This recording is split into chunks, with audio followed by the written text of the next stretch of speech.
The Legend of Sunset Shimmer, Ocarina of Time. By Ganondorf 8. May 10, 2015. Chapter 69, Charging into the Tower. The light was extremely blinding when combined with what felt like an earthquake, and when my vision finally came back, everything still looked just like it did before the final energy stream disappeared. Okay, the room was slightly darker now because those streams of energy were the only thing that kept everything bright, but nothing appeared to have changed. It still looks the same, I said. Maybe, but I bet something has happened, yet we can't see it from this side, said Spike. You think we should investigate the entrance to Ganon's tower? I asked. If it has been dispelled, we'll know for certain by checking it out, replied Spike. When the barrier protecting the tower was active, it was difficult to spot because it blended so well with the background decor, yet you could just barely make out some kind of field which reacts to anything that were to touch it. While I didn't do anything like this myself, Spike told me about it when we were walking around to the tower entrance as I was curious. Upon reaching our destination, it looked normal, yet something had changed regarding the magical imbalance. As a unicorn who is gifted in magic, I have the ability to detect magic, yet sadly it isn't refined because of not finishing my studies with Princess Celestia. Had I chosen to finish my studies instead of going into self-exile, I could have detected magic anywhere in Hyrule. If Twilight had been here instead of me, no doubt she would have made certain problems never happened because she finished her studies. It looks like the barrier is still there, but I can tell that it's been destroyed as I can no longer sense any magic, I said. You can detect magic? Asked Spike. I do have some skill, but it's not very good because I never completed my studies back in Equestria. As such, I can only detect magic when I'm essentially right on top of it. Ganondorf wants the Triforce of Courage which is in my possession, so he made certain that the 6 barriers were easy to destroy. Had he been really serious, those barriers would have been impossible to shatter. I replied. He has made so many risks just to claim the true force, said Spike. I'm not sure why he did this, but I can't allow myself to feel complacent just because he wanted to throw away his dominion, I said. Can you sense Ganondorf's power from here? Asked Spike. No, as I don't have the necessary skill, I replied. Once again, I cursed myself for wanting to go into exile just because I had been denied the right to become an alicorn by my teacher. Yet, she had every right to deny me such an honor as I'd done nothing more than be manipulative and deceitful behind her back when it came wanting to know the secrets of that accursed mirror. Would I ever get the chance to finish my studies? I'm not really sure as it has been a very long time now, and I might not be as gifted as I once was. I chose to follow my own studying methods, and that obviously failed given how nothing good ever came from it. To think that my own lack of training was coming back to haunt me. Even on the verge of fulfilling my destiny was I suffering for my own stupidity. That's when something else came into my mind which I had been neglecting. If I defeat the Ganondorf of this world and he gets sealed away, what about the one who brought me here in the first place? Do I have to face him as well? Given he used a form of magic that not even Princess Celestia herself is capable of, he could be even more powerful, and would make things really difficult. What are you thinking about? Asked Spike. Nothing much other than what is going to happen were I to defeat the evil king, I replied. You do mean when right? Asked Spike. I know you've got a lot of confidence in me, yet you have to realize that I'm just one girl who happens to be going up against someone who wields the power of a god. He has more experience when it comes to fighting than I do, so despite believing that destiny will back my corner, my chances of victory are pretty slim," I replied. "Have you forgotten that you possess the same kind of power?" asked Spike. "Does that even hold any weight?" I asked. "While it's true that he's had 7 years to get used to his power, and you've only had a week with what the Triforce of Courage has given you, it still means only you are capable of going up against him. Besides, you held your own against him in the Temple of Time despite that unfortunate hiccup at the end, yet the fact is you can defeat him especially if you use everything at your disposal," replied Spike. My battle back then was more of a fluke than anything else, as it was a miracle that I even lasted as long as I did, and of course my transformation played a huge factor as it came out of nowhere, as I had no idea it would even do that. "Wait! I have the power of a god as well?" I asked. "The Triforce of Courage is filled with the essence of Far-Ro-Ray, Goddess of Courage, which according to legends is said to imbue whoever holds it with tremendous courage, and become augmented much like how Ganondorf's power was increased. While you may not believe my words, know that you always had courage inside of your heart, and even now this still rings true. You do remember what Far-Ro-Ray contributed when she and the other goddesses created Hyrule, right?" asked Spike. His speech could have been a lot better, but I've got to give him credit for explaining it in a way which makes me feel a lot better, yet I do still have some reluctance about holding an ancient artifact in my hands. Now, why did Spike decided to bring up what Far-Ro-Ray contributed when Hyrule came to be? I remember what she did because Twilight showed me that visual aid, but why mention it anyway? "I remember that she created people to uphold the law," I replied. "The law is dictated by Nehru," said Spike. "What does knowing this have to do with where we are?" I asked. "All creatures born in Hyrule were ordered to follow the universal decrees as established by the Goddess of Wisdom, and while they don't realize this truth along with choosing to follow their own set of rules, they must still carry out her wishes, which according to legend were to strive for peace above all other things. Ganondorf has spit on the law of Nehru for too long, so now he needs to be punished for these crimes, and only the power of a god can be defeated by someone who also has such a power. Do you understand what I'm saying to you, Sunset Shimmer?" asked Spike. Actually, I had no idea where he was going with this, and it sounded like he was taking this too seriously, so I shook my head to indicate no. I get that he wants me to achieve victory and return Hyrule to normal, yet this isn't doing me any favors at all. "Sorry if I burst your bubble," I said. "You're right that I went a little overboard," said Spike. "I know this has become personal for you because of what we've experienced throughout this journey, but you can't let personal issues get in the way. I'm going to defeat the evil king without resorting to ruthless methods, for what kind of hero would I be?" I asked. "Shall we enter the tower?" asked Spike. "Not yet," I answered. "What? After what you just said to me, you refuse to enter Ganon's tower?" asked Spike. "Oh, we're going in, but after we find that hidden shop both Fluttershy and Rainbow Dash mentioned.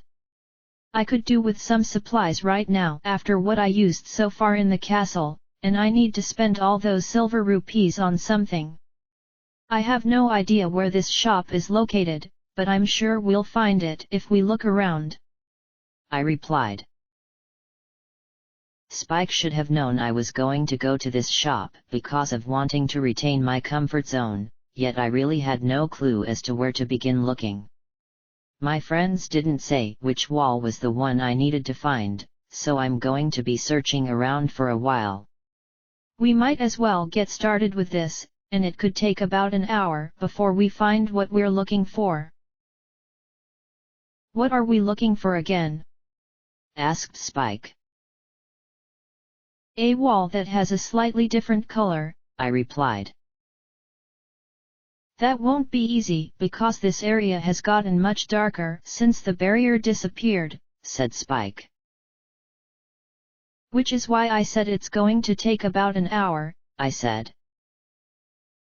How much money do you have? Asked Spike. If I take into account all of those silver rupees I collected in those challenges combined with what I brought into the castle back when we first came in, I should have about 60 rupees, which isn't much.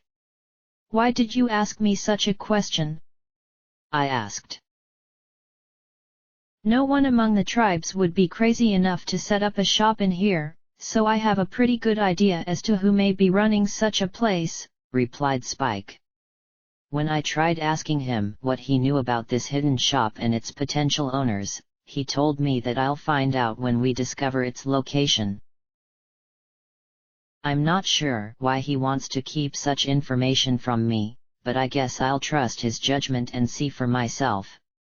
I searched every wall along the outside of the main room using every possible technique, yet nothing came up, which was disappointing. There is nothing on any of these walls, I sighed. Did you try down below? Asked Spike. Where? I asked. He then floated in front of me before moving downward to indicate that he wanted me to look down. When I walked over to see what he wanted to show me, it turned out there was a lower pathway which went around the base of the tower. Surely a hidden passageway was down here, as no one would ever consider exploring it because they would have viewed it as just a pointless design choice. I wonder why we never looked down there before. If there is a hidden passageway to be discovered, it will most likely be down there, replied Spike. Instead of walking down the stairs to the lower level, which would have been the smart thing, I instead jumped down, where I landed pretty badly, and causing my legs to buckle for a few moments. Why did you go and do that? It took less time, although it wasn't worth it, I replied. At least the fall damage in this world is pretty minimal, otherwise you would have broken your back, or even your neck, said Spike. Yeah. I should be grateful for that, I said as I got up onto my feet. From there, I started to walk around the base of the tower, hoping to find something that was out of place, but things weren't going very well. I rubbed my hands against each wall, vigorously hoping to intentionally fall through it, yet the walls were perfectly fine. After trying out roughly a dozen walls, I was just about to give up in utter frustration when I took off my hat, and threw it at another wall, where it suddenly disappeared. Okay? Where did my hat go? This is the first time I've seen your hair, commented Spike. I've never needed to take off my hat, even though I've experienced countless situations where it should have fallen off. Most people refer to me as having bacon hair because the streaks of red and yellow bear a striking resemblance to bacon, yet it was only a month ago when this nickname started to be thrown my way. While I don't see it as hurtful, it does get rather annoying when people compare me with something that gets cooked, I said. I can see why you would get called that, said Spike. You're not going to start calling me bacon hair, are you? I asked. Why would I do anything of the sort? Besides, that tunic looks a lot better when you're wearing a hat, replied Spike. So where did it go? I asked.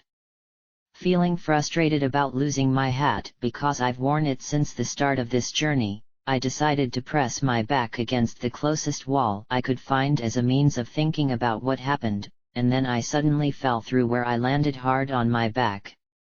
This wasn't how I wanted to find the hidden shop, but at least I found it after searching for an hour.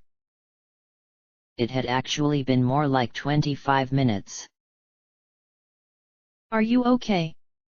asked Spike. "I've felt a lot better than this, but at least it wasn't anything serious," I replied. "Well, you've found the hidden shop," said Spike. "Not to mention my hat," I added. As I picked it up and put it on my head, I noticed this shop wasn't really one in that sense. It consisted of a small room where an assortment of fairies were located in the center, and 4 strange plants were situated in various positions on the floor, yet why were they rustling about? Could it be that these are more than just plants, and if so, how am I supposed to purchase anything from a plant? "Spike, why are those plants acting as though they were alive? I knew there wouldn't be any people in here according to what you said, but I was at least expecting a friendly monster to bid me welcome." "Do you remember Deku Scrubs?" asked Spike. "Yes, I recall seeing them when we explored the Great Deku Tree, and they did show up in other places as well," I replied. "Those are business scrubs who will shoot out Deku nuts from their mouths if you keep your distance, yet they will hide underground as you see right now whenever you get close. The mirror shield is too powerful, so their projectiles will just crumble to dust upon contact with it, but you can use the megaton hammer by slamming it down onto the ground to catch them off guard. Once they have been damaged just once, they will begin carrying out the reason behind their name," said Spike. "Which would be?" I asked. "Business scrubs are cowardly in nature, and fear being destroyed by anything which is deemed a threat to their existence. As such, they will attempt to sell you an item in exchange for being spared, but the problem is that they always overcharge. They only sell one item at a time, and whether you accept their deal or not doesn't matter as they'll end up escaping no matter what," replied Spike. "It sounds like these scrubs are devious because they know people will buy just about anything, and they earn themselves some money before running. While I don't like their way of doing business, if these business scrubs have what I need, then I'll buy something even if I have to pay extra rupees. I'm sure their products are genuine, otherwise they would have been killed by now," I said. While these plants had an unusual name attached to them, it did make a lot of sense according to what Spike had to say. The moment I got close to them, they all suddenly popped out from the ground and spat Deku nuts at me, which I managed to deflect with the mirror shield.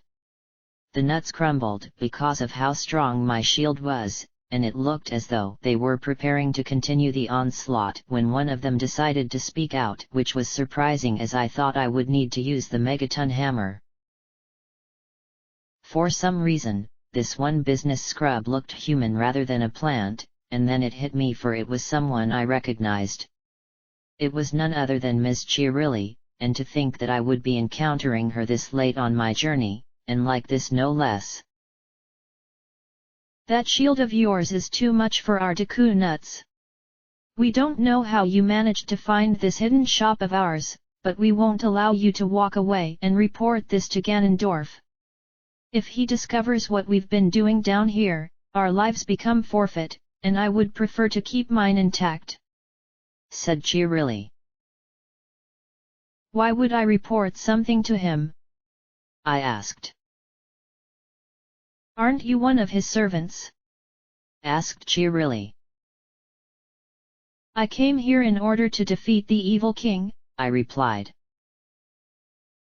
"Wait. You wouldn't happen to be the forest girl who is clad in green, are you? We've been hearing rumors that a girl who fits that description has been going around the kingdom, and resorting everything back to the way it was," said Chirilli.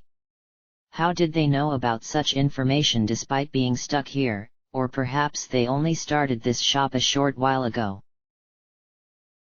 I couldn't tell, as I only confirmed this place existed thanks in large part to both Fluttershy and Rainbow Dash.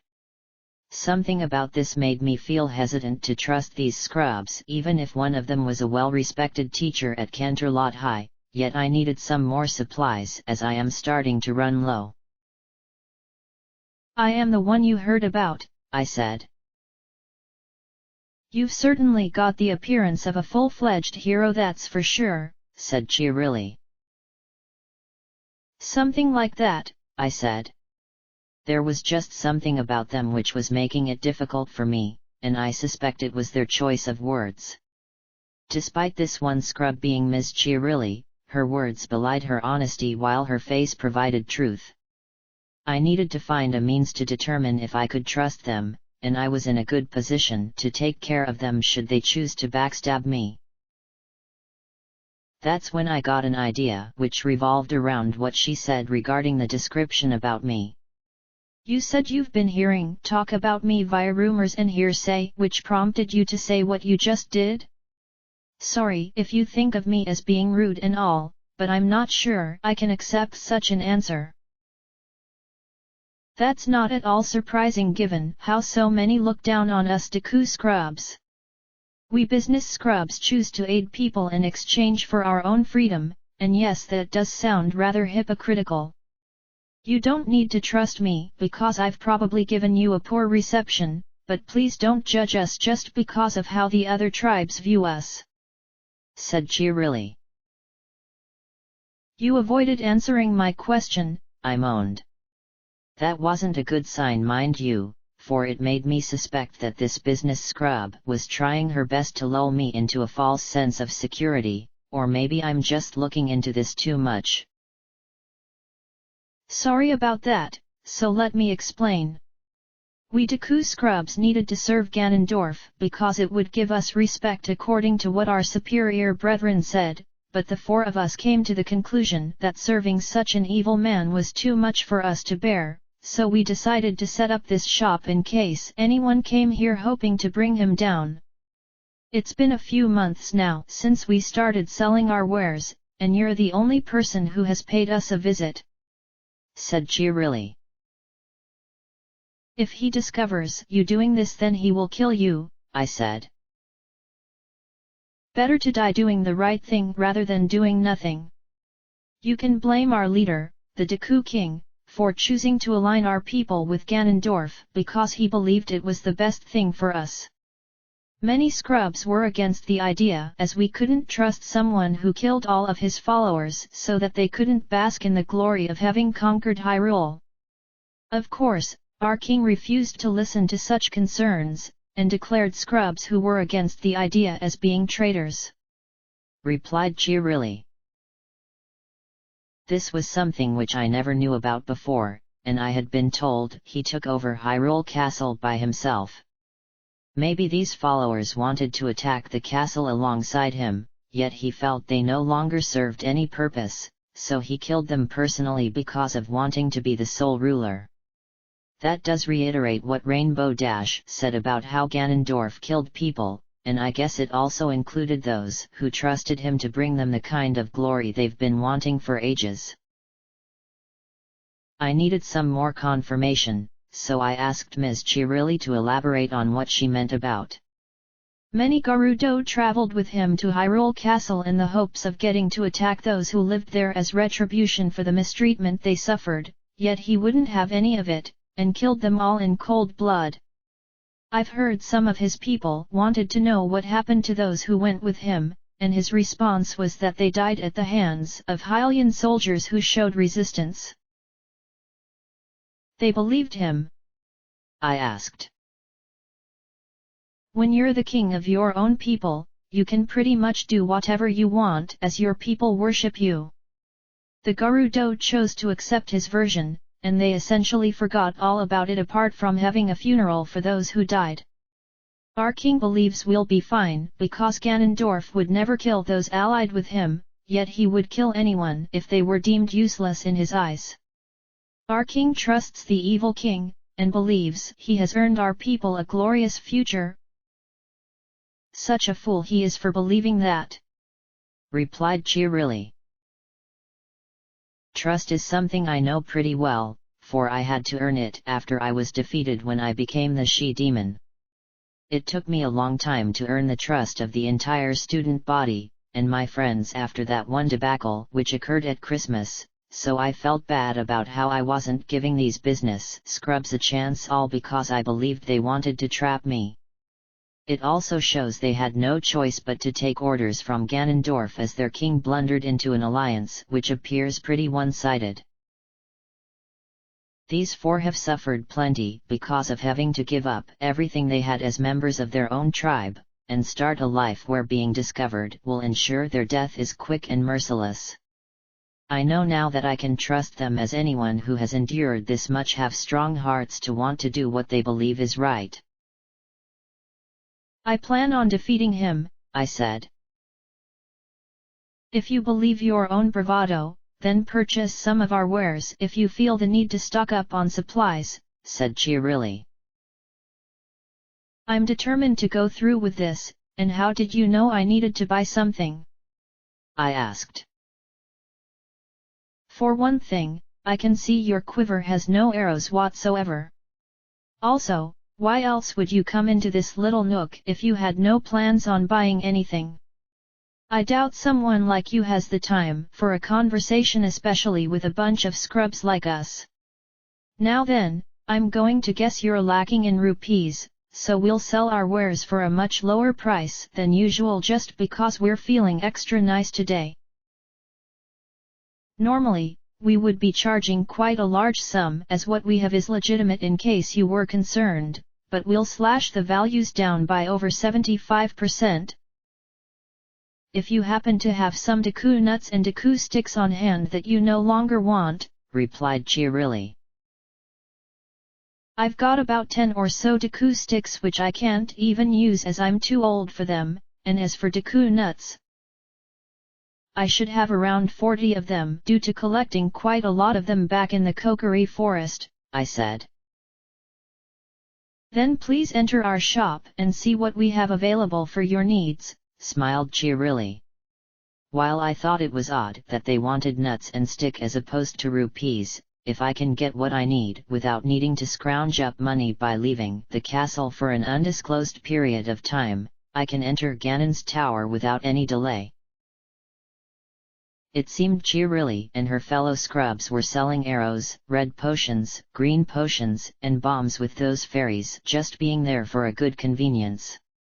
Apart from the bombs, I had need of the other 3 items, although I wish they were selling blue potions, but that would cost more than mere nuts and sticks, and I don't have enough rupees because that particular potion costs so much. By the time I had finished my purchases, I purchased enough arrows until my quiver was full, and while I could do with a red potion, I felt a green potion was a better choice, as I'm going to be using a lot of magic. Plus, I need a fairy just in case Ganondorf kills me, which he's more than capable of doing. And here is my payment, I said. These Deku nuts and Deku sticks were worth it because these are quite the hot commodity, said cheerily. Before I go, do you happen to know anything about Ganon's tower? I asked. The only thing I can say about it is watch out for the armored warriors situated near the top. I've heard they are very powerful, and can easily topple someone of your caliber no matter how skillful you are.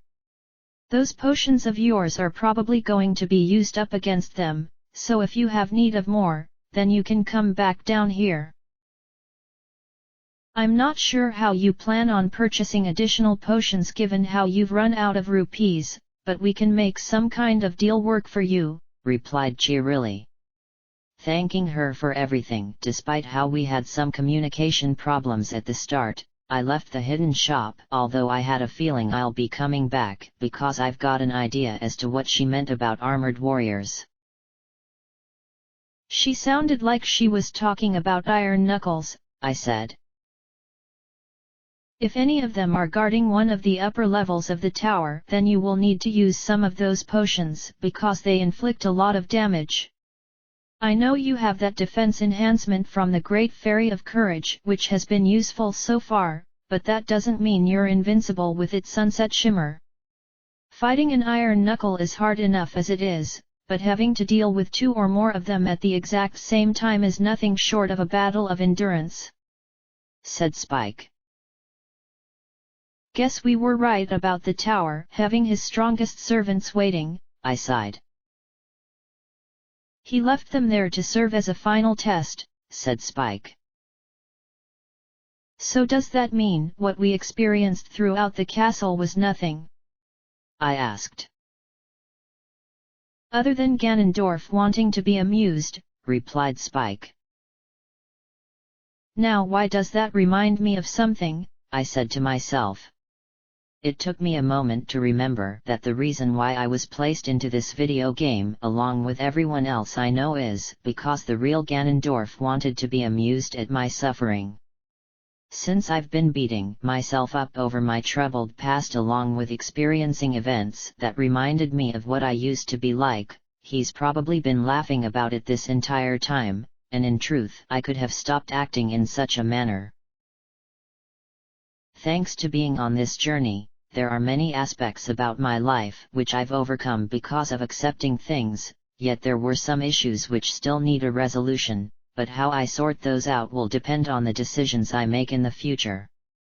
The main thing is that I must remember that one line which I said during a song that came to me on a whim. My past is not today. What it actually means is something I haven't figured out, but it will come to me eventually, especially when I return to my life in the human world. "Are you daydreaming?" asked Spike. "Just thinking about my life in general," I replied. "Why? Is something wrong with it?" asked Spike. "Before I was brought here via unusual circumstances, I struggled dealing with my past. But since getting to see things in a different light, I've become much better at accepting responsibility for my actions. I still have some things to work out which will take time as they are complicated, but I can say that I'm different now than I was back when you first told me to wake up," I replied. "How did you come to Hyrule?" asked Spike. "You mean I never told you about it after all this time?" I asked. "I believed it was something too personal for you to explain, so I chose not to inquire about it," replied Spike. "Since we're right at the end of the journey, I have a free moment to give you an explanation. I'll make it short because if I went with a long story, we're going to be stuck here for a while.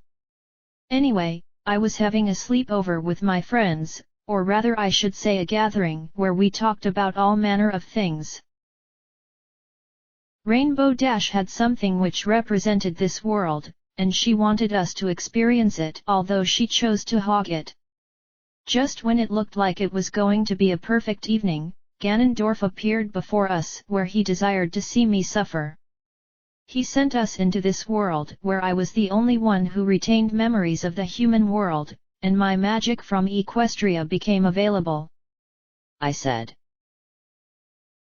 "Is the Ganondorf we're facing the one who did this?" asked Spike. "No, he sounded much older, and his dark magic was even stronger," I replied. "Then you must have been brought here by a future version of the evil king who probably exists centuries from now," said Spike. "Centuries? I was under the assumption that he would eventually pass away just like all people do," I said. "Legends say that anyone who wields a piece of the Triforce is able to live longer, yet I believed it was nothing more than a fairy tale if you pardon the expression. If it was a future version, I'm not really sure what to think. In any case, it will be something which you'll have to deal with as it exists beyond the realm of reality, but I wouldn't let such a thing get to you, Sunset Shimmer. You must focus on your efforts to defeat Ganondorf and seal him into the sacred realm, thus bringing peace back to Hyrule. said Spike. The very idea of him living for centuries sounded ridiculous, but then I had no idea as to the true nature of the Triforce, so if Ganondorf can live for centuries, does my attempt to defeat him mean nothing? He will live on and continue being a threat to the world, so am I merely wasting my time because he will survive? As I made my way over to the nearest flight of stairs, I felt conflicted about this situation because of what I was now starting to understand. My efforts, despite being noble, will amount to nothing because Ganondorf exists in the future, and his defeat here doesn't mean he will be gone forever as previously assumed. Now I wish this knowledge didn't become available, as I would have been fixated on fulfilling my destiny, yet if I didn't know about it then I would have probably tried to figure out what was going to happen. Upon reaching the entrance to the tower, my nerves were getting pretty intense, but I had to go through with this despite questioning my efforts. Closing my eyes because I didn't want to see what was ahead, I walked forward and entered the first room of Ganon's tower. Well, can I open my eyes now? I asked. You seriously closed them as you entered? Asked Spike. I didn't want to see what was lurking in the darkness, I replied. It's actually well lit in this room, which makes for a nice change of pace, said Spike. I opened my eyes where I discovered he was right, for the room featured candles on the walls, and to my left was a staircase that spiraled around the corner due to this being a tower. The carpeting on the floor indicated that Ganondorf wanted to make this area stand out for anyone who managed to make it here, or it could be his way of showing a sign of being cultured. Do you hear music? I asked. It sounds like someone is playing an organ, replied Spike. Just hearing the sounds coming from further up the tower made me feel really nervous because the music felt ominous in nature, and I have a feeling Ganondorf is doing this in order to intimidate me considering how close I am now to his location. So, you finally arrived at my tower, said Tyrek. Disappointed? I asked. Why would I feel that way? Because you have once again surpassed my own expectations of you, kid. I knew you'd make it this far because the Triforce of Courage, and your own abilities have been the key to your success, but now you must challenge my strongest servants in a bid to reach me. I won't deny how I've underestimated you since our previous encounter, for you have been getting stronger with every passing day, and that makes you all the more tantalizing. Anyone who is deemed weak in my eyes is not worthy to face me, for they are nothing more than wanting to prove their bravado with delusions of grandeur, yet those worthy enough end up falling relatively quickly because they lack true power, replied Tyrek. Is power really all that matters to you? I asked. It's the driving force behind all beings, for we strive to acquire power no matter what the cost may be. Everyone, no matter where they come from, all desire power, for without it, their hearts tell them that they are nothing. If they have it, they believe themselves as having a purpose in such a mundane existence, and that is the ideal world. Kid, I sense you yourself once wielded tremendous power long before you became significant to me, but you chose to throw it away because you believed in a different path. I suppose not everyone can appreciate the notion of wanting to be dominant, but is the temptation still there despite you having changed? Asked Tyrek. No, I've had no relapses, I replied. Such a stern manner in your voice. You still crave power, and for that you've merely been lying to yourself, said Tyrek. I was finding myself struggling to talk back against him because I believed his way of thinking was utterly wrong, and yet at the same time some of the things he said did have a ring of truth to them. Power is a force people want, but they desire it for the correct reasons, which has nothing to do with conquering anything. I want to become stronger so that I can defeat him, and I'm willing to believe I'll reach such a goal by defeating his servants who are waiting for me on the upper levels of the tower. I won't deny that I want power, I said. Then you are exactly like me, laughed Tyrek. No, I used to be someone who sought power by any means necessary, and it's something I never want to experience again. All it does is cause pain and misery to everyone around you, and at the end of the day you're simply alone with no friends to comfort you all because of wanting strength above all else. I said. Friendship is a weakness which gets in the way of true power, said Tyrek. I had a feeling he was going to say that, and it brings to attention the stories Twilight told me about the various villains who desired to conquer Equestria. They were defeated by friendship because they underestimated its power, and have never been a threat ever again. It seems you are unable to respond, but it's not surprising given how you're just a child who has no comprehension of the natural order, and that power is the absolute desire. I suppose my only option is to educate you, so come to me, kid. If you don't die at the hands of my servants who even now are awaiting you on the upper floors, I shall grant you a fitting death. Once more, Ganondorf's voice trailed off, leaving me to deal with the aftermath, but I wasn't going to allow his words to cloud my judgment.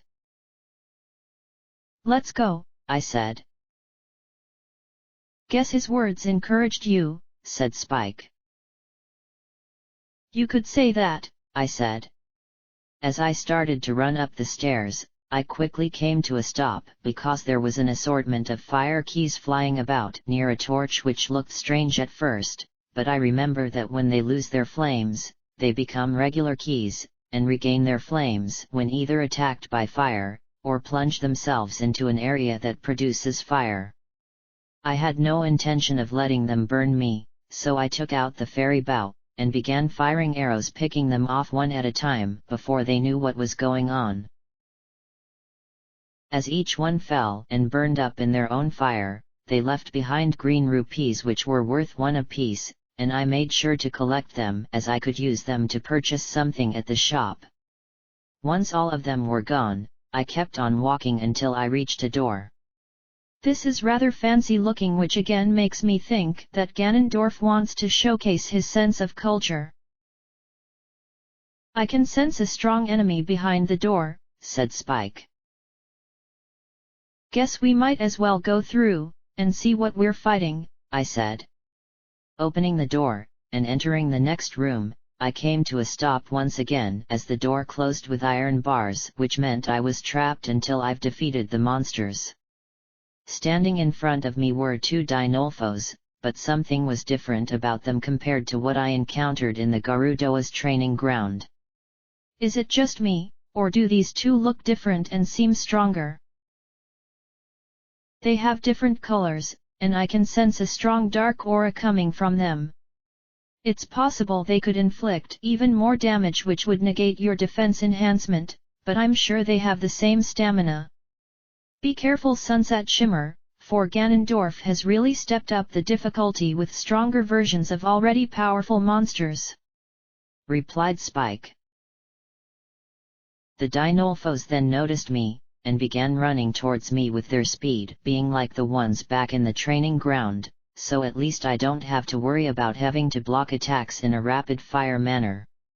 Taking out the big Goron's sword as I wanted to deal with this quickly, they began swinging their swords as though they were having a temper tantrum, but this was a distraction, for one of them suddenly performed a jump attack which struck and knocked me to the ground. You weren't kidding when you said they were stronger than normal, I said. They inflict 4 times as much damage, which gets reduced down to 2 times the damage because of your blessing, so I suggest switching to the Master Sword so that you can protect yourself with the Mirror Shield, suggested Spike. I'm going to stick with this blade, I said. While it will defeat them in a faster fashion, but I highly recommend against it because you will take a lot of damage. Then again, if you can avoid them while swinging the big Goron's sword, you might be able to avoid getting hit period. Still, the risk is too great, so again I suggest switching to a sword and shield combination rather than a two-handed weapon," suggested Spike. I know he means well, and wants to ensure my safety, but I'm going to go with my gut instinct even if it means acting stubborn. Why not use magic and avoid a disagreement? I've got a hunch Ganondorf has granted these monsters an immunity to magic, for he's aware I'm capable of using it. That restricts me to weapons, but that's not a bad thing as I was going to use them anyway. The Dinolfos continued to swing their swords, and use jump attacks, yet I dodged these as I responded with swinging the big Goron sword which ended up destroying one of them, but I soon got struck from behind by the second. I went flying across the room due to how powerful it was, but at least I didn't have a huge wound in my back. That's why I told you to follow my suggestion, but at least it wasn't as bad as it could have been. I wanted to use it, and not doing so would have insulted Bulk Biceps who worked so hard to repair it. Besides, I have no intention of using the big Goron's sword when we reach Ganondorf as I know I'll need a shield to protect me from his powerful magic. Plus, the Master Sword was created to defeat creatures of pure evil, so it makes sense to use it there and then," I said. The Dinolfos then ran towards where I had landed, and managed to get a quick strike against me before I responded with a strike of my own which was enough to defeat it. This unlocked both doors, which means access to the next section of the tower had been granted, but I need to rest on the floor for a moment for those two Dinolfos really took a lot out of me despite making quick work of them. "You suffered some damage, but it probably isn't anything serious," said Spike. "I'll use the Master Sword when we reach the next floor," I said. "How many floors do you think are in this tower?" asked Spike. "From what we saw of it back outside, I'm going to guess there are 6 floors, yet there's probably more. Personally, I wish he had one of those elevators you can use to travel between floors as all these stairs are going to make me feel utterly exhausted. By the way, you said that it may be possible for me to play a warp song because the tower may not be the same as the castle. I was thinking of playing something just to see if it would work, but then I'd be warped away which would force me to return here on foot," I replied. "No point playing one of Zelda's songs as you don't need to go anywhere else, right?" asked Spike. "I want to return home so badly," I replied. "That wasn't what I was expecting for an answer, but this is you Sunset Shimmer so I can make an exception," said Spike.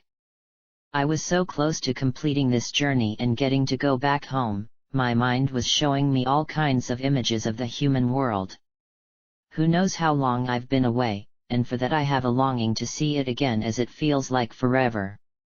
I'd also miss this world as it's shown me sides of myself which I never guessed even existed.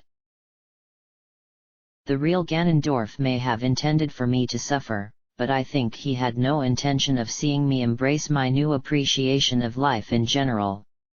Maybe coming here was meant to happen, and because of it I'm now even better than before despite some flaws. Once I felt rested, I walked over to the now unlocked door, and opened it where I found myself at the foot of another staircase. "Is this going to be a trend?" I asked. "All you can do is keep going up," replied Spike. "Will there be any monsters to encounter along the way?" I asked. "No, so I hope you don't end up getting bored," replied Spike. At least the decor is nice so I've got something to look at, but having to endure all this climbing without anything to do is going to keep me feeling very agitated, which could be part of Ganondorf's plan.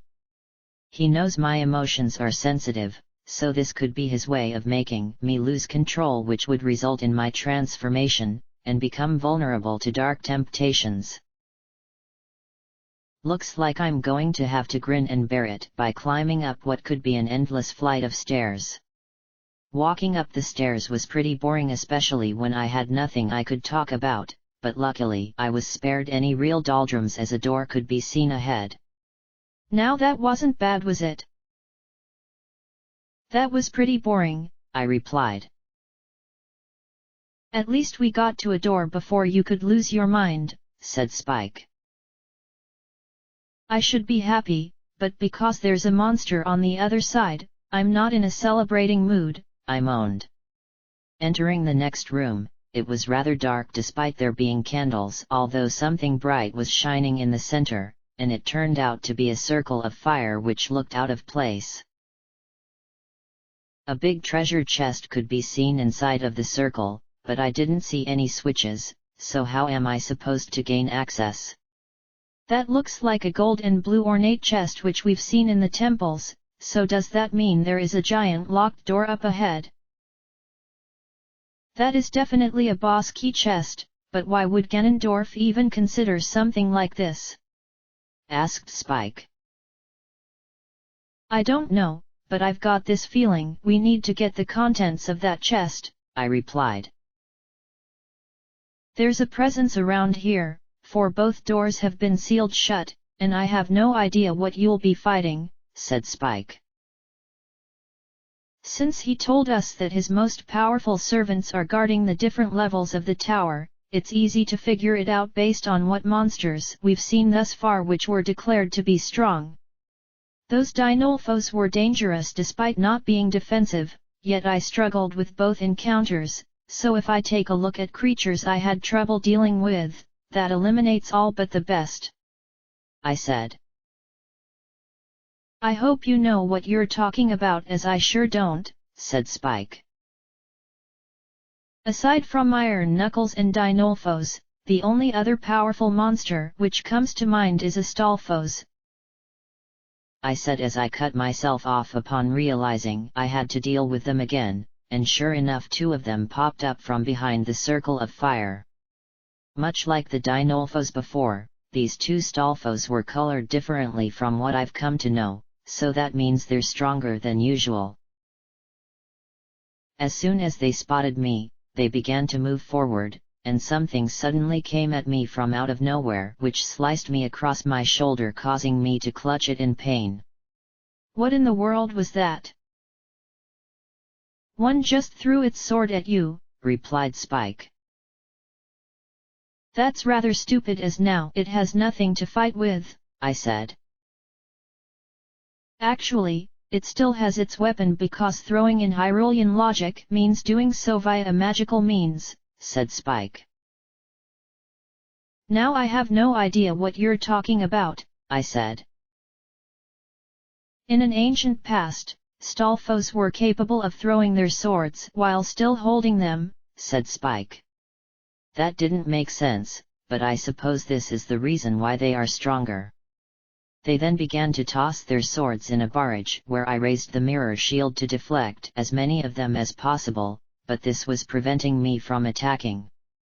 After a while, I looked forward where I noticed just one was tossing swords, so what happened with the other one?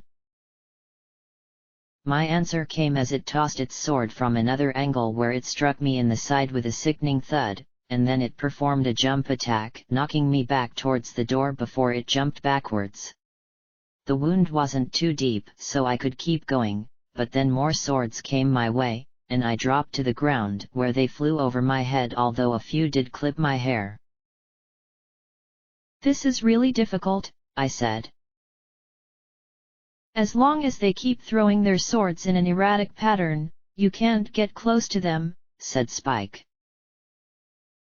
Using the mirror shield protects me, but then I lose track of one because I can't see what's happening, I said. Perhaps you could use something that can stop them, but didn't you give those away for items? Asked Spike. He was obviously referring to those Deku nuts I handed over to Ms. Chiarilli earlier, yet I did manage to keep a few of them.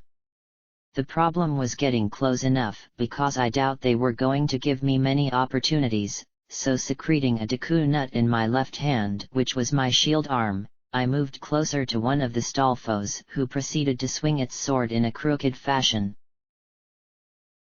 I waited for the right moment, and when it came I tossed the nut, causing it to become stunned. In response, I swung my sword, damaging it, but it wasn't enough because I wasn't using my big Goron's sword, which would have done it, yet I neglected the other Stalfos, which tossed a sword that struck me right in the leg, protruding through my flesh. "This is a really painful moment here," I said while gritting my teeth. "Can you keep going?"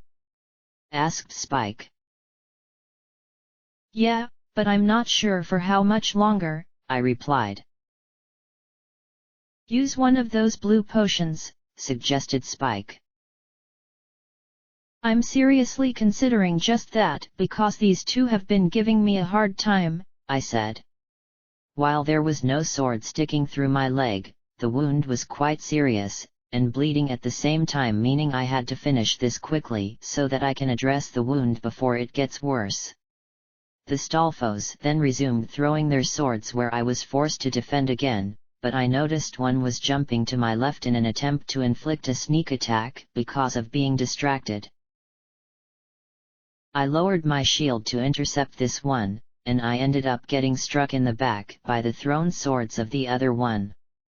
Stalfos number 2 then swung its sword, where I countered with a deku nut, freezing it in place followed by striking it, yet it wasn't enough to defeat it because again I was using a slightly weaker weapon. Okay, I know that the Master Sword is very powerful, yet compared to the big Goron's sword, there is no contest, as the Goron-made weapon makes this divine blade look like a joke. "Maybe you should change weapons," suggested Spike. "That would be a good idea, as I don't want to take any more damage," I said. "Well, you're running the risk of sustaining more," said Spike. "I'm running out of options here, and I don't want to transform, as it would be a waste," I said. "Maybe using magic would make things easier, as it is your specialty," suggested Spike. While this was true, I wasn't sure if my magic was going to work against these monsters, not because of them being stronger than usual. No, I have this weird feeling that my magic has been dispelled when I entered the tower because of a strange tingling sensation I had, and no doubt it was the work of Ganondorf, as he knows about my magical talent. I then tried to use some fire magic in the hopes that one of the Stalfos would get blasted with a powerful inferno, but it ended up fizzling out as it left my fingers, so my suspicion was correct. The Evil King has prevented me from using my natural ability, so that means I have to defeat these monsters the hard way. "Sunset Shimmer? You can use your magic now, as it will really make things easier." "My magic has been dispelled by Ganondorf," I said. "His power must truly be immense to allow him to do that," said Spike. "Guess I'm doing this the hard way, and I'll be following suit, if you know what I mean," I said. "Not at all," said Spike. "I'm switching swords as I need to inflict more damage," I said. As I switched to the big Goron's sword again, thus putting my shield away, the two Stalfos began throwing their swords at me, where I had to run around like a headless chicken to avoid getting hit, yet things were about to change for the better when one of them decided to change tactics. It moved forward and performed a jump attack, which did catch me by surprise, so when its sword struck me in the arm, causing some slight pain, I swung the big Goron's sword, chopping off its head, which looked rather gruesome in my opinion. I had no time to celebrate, as the other one continued throwing its sword, where one of them hit me in the same leg as before, and I accidentally dropped a deku nut upon falling to one knee. This nut bounced twice before flashing, and stunning the Stalfos, which was a lucky break, so I took advantage of the situation by chopping its head off as well as its body in half. "That was pretty fortunate," said Spike. But embarrassing at the same time, I sighed. At least you defeated both of them, although you did take a lot of damage, said Spike. If this is what it's going to be like when I fight Ganondorf, my chances for victory are growing slimmer with every passing moment. I'm going to have to be extra careful, otherwise he could kill me within a matter of minutes. By the way, what is the status regarding that circle of fire which has been protecting the treasure chest? I asked. The fire has gone, replied Spike. It must have happened when that Stalfos was defeated, I said. I suggest you use a blue potion even though you'll only be getting half of the benefits as your magic meter is full, said Spike. I'm going to as I won't stand a chance in my current condition if the next level contains iron knuckles.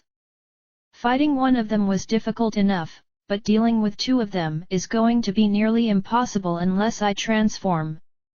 While I need to change forms when fighting Ganondorf to give me a better chance of victory, I've got to use my transformation as an iron knuckle inflicts so much damage, and my defense enhancement means nothing as they have probably been strengthened like the other monsters I've faced. I said. Taking out one of my 2 blue potions where I drank the contents, my wounds fully healed, including the one on my leg, although it did leave a nasty scar which I'm sure will heal in due time. Then I turned my attention to the chest which was begging me to come and open it, so I walked over to it where I took out the boss key upon opening it up. We haven't seen a door with the lock that's needed for that key, said Spike. It's probably further ahead, I said. Placing it into one of my pockets, I then walked over to the door at the end of the room, and opened it where I found myself in front of another staircase leading up to the next level of the tower. This was going to be another boring climb where nothing gets said, so rather than walk, I chose to run up there instead, which didn't take nearly as long. Upon reaching this next door, I could sense a tremendous aura coming from the other side, and it made me feel so afraid. My hand didn't want to reach out for the handle.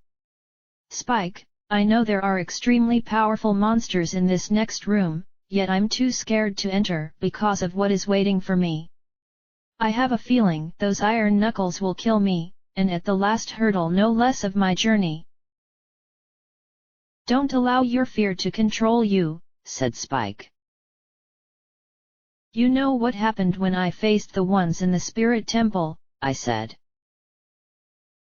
Even though you struggled, you managed to defeat them and earn the treasures they were guarding.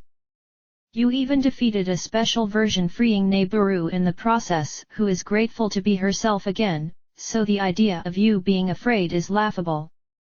Ganondorf wants to have as big an advantage as possible when you face him, as deep down he's concerned that you'll do what no one else has been able to, and that is bringing him down.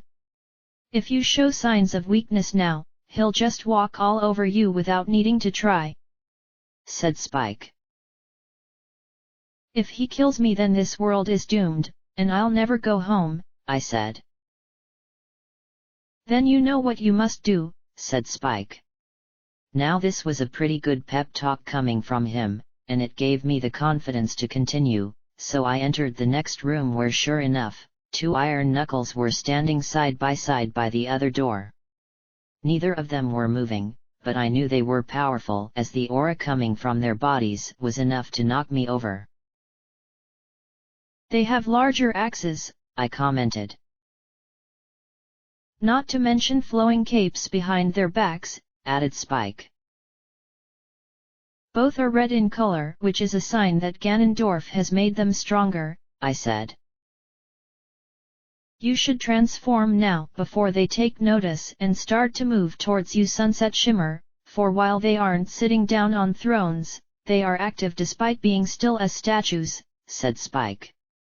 Closing my eyes and concentrating as hard as I could, I attempted to transform, only to discover that nothing happened. At first I thought I didn't do it right, so I tried again with the same failing result, and then it hit me that Ganondorf is preventing me from assuming my alternate form. I confirmed this with Spike, who couldn't believe that both my magic and my transformation had been halted by the evil king.